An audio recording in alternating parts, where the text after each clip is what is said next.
I wrote a chapter in, I think, my first book, which was compare yourself to who you are today, not to who someone else is. Sorry, I mangled that to some degree, but you get the point. The proper comparison group for you is you yesterday. Because you can make, first of all, you're the only control group that's appropriate to you. Because you have a certain set of talents and possibilities and limitations and tragedies that are truly unique to you. And so you might be comparing yourself to someone else on some dimension, but it's not a reasonable comparison because you don't know what talents they were blessed with, and you also don't know what opportunities they had that you didn't, etc. It's just not a reasonable comparison. It's a lot better to think about who you were and then to think, well, could you be somewhat better in some dimension? And the positive thing about that is the answer is almost always yes. Now, you can orient that transformation towards some stellar target, and that's a reasonable thing to do, but that doesn't exactly mean that you should compare yourself to that target. Aiming at something and comparing yourself to it are not exactly the same thing. Plus, your bloody comparison is also a delusion. You know, that's another thing that you have to understand is that you look at the person you're jealous of, and really what you're doing is you're looking through a very narrow aperture at a very thin slice of their life. You're looking at the thin slice of their life that's turning out the best, but you're also looking at a thin slice of their life that's marketed to be the best, right? And you have no idea what the horror of that person's life might be in its totality. And you have no idea if the deal was, say you wanted to be Russell Brand. There's a good example. You wanted to be Russell Brand. You wanted to be as charismatic and as famous as he is. Well, your real wish is that you get to have everything Russell Brand has, but none of his problems. Well, come on.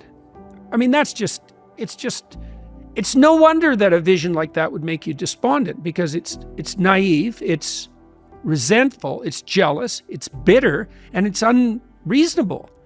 You have to take the good with the bad. You have to take the bad with the good. And people rarely think about that when they're thinking about, the famous people they think they'd like to be. The ultimate ideal is also the ultimate judge, because the ultimate ideal is something against which you fall far short. And that might be so painful that you can barely stand it. But then what you do is you two things, I suppose, is you lower the ideal and you raise your estimation of your potential. And what do I mean by lower the ideal? Well, if you're comparing yourself to someone or even to a future self, and the gap is so painful that it paralyzes you, then you've created a dragon that you don't have the tools to master. And so what you have to do is you have to scale the dragon down to size. And you want to scale the dragon down to size until it's a size that you are willing to move toward, however small that is. Now, if you're here and your ideal is here and that gap is unbearable, then you reduce the gap and you reduce the gap. And you're going to have to do that anyways, because you're not going to move from where you are to perfect in one fell swoop, right? There's going to be incremental steps. So you have to fill in that hierarchy of progression with a high enough resolution representation so that you can start to move forward. And then you should be buttressed. There's another gospel comment that's very interesting. It's called the Matthew principle. And the Matthew principle is, to those who have everything, more will be given, and from those who have nothing, everything will be taken. Now, it's brutal because it implies that reality works like this. When you're moving up, you go like this, right? And that's pretty nice. That's a lot better than this. But when you're going down, you go like that, right? It's like downhill, cliff. Okay, so you want to avoid the downhill path. Well, if the uphill path is like this, which is like exponential, let's say, or geometric, then what that means is that it doesn't matter how big the first steps you take uphill are, even if they're trivial, even if they're shameful in their size, because you're so useless, that if you're disciplined in that, you'll speed up extraordinarily rapidly. And so that's the good news, you might say, is that you can take very small steps, even ones that might be shameful in their size, and you have to admit that to yourself. But once you get the ball rolling, it doesn't roll in a linear fashion, it rolls in a geometric fashion. And this is a really good thing to know, because it can take the sting out of the realization of your own stupidity. It's like, yeah, everybody has their weak sides, let's say, things they're embarrassed about. When I first started going to the gym, I was like, how old was I? 1985, 23. And I think I weighed 135 pounds and I was 6'1", very, very thin. A 27-inch waist, something like that. And I smoked like mad and I drank too much. Like I wasn't in good shape. The first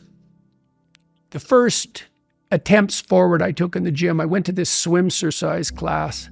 Jesus, it was me and this like really fat guy, young guy, probably not in any worse shape than me, and like 7 old women, over 70, and they could outswim me.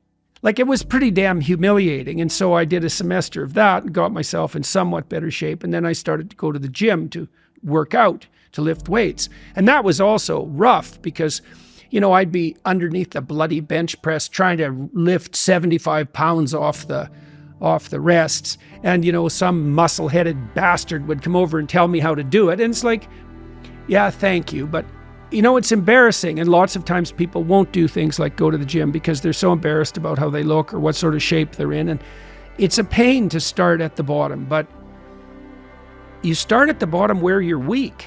And if you want to rectify what's weak, you have to accept the fact that you're at the bottom and that the first steps are going to be painful.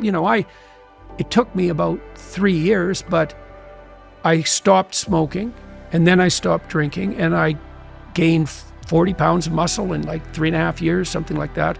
I basically had to stop doing that because I had to eat like 6 times a day. It was crazy. But I got a lot more physically confident and a lot more coordinated, because working out with dumbbells makes you coordinated, right? Because it exercises all the small ligaments and the tendons. And so my lower body in particular got a lot more coordinated. Then I could dance, so that was better when I was going out dancing, because I did a lot of that in graduate school. But the point of all this is, if you're going to rectify your weaknesses, you have to admit your insufficiency to your own shame.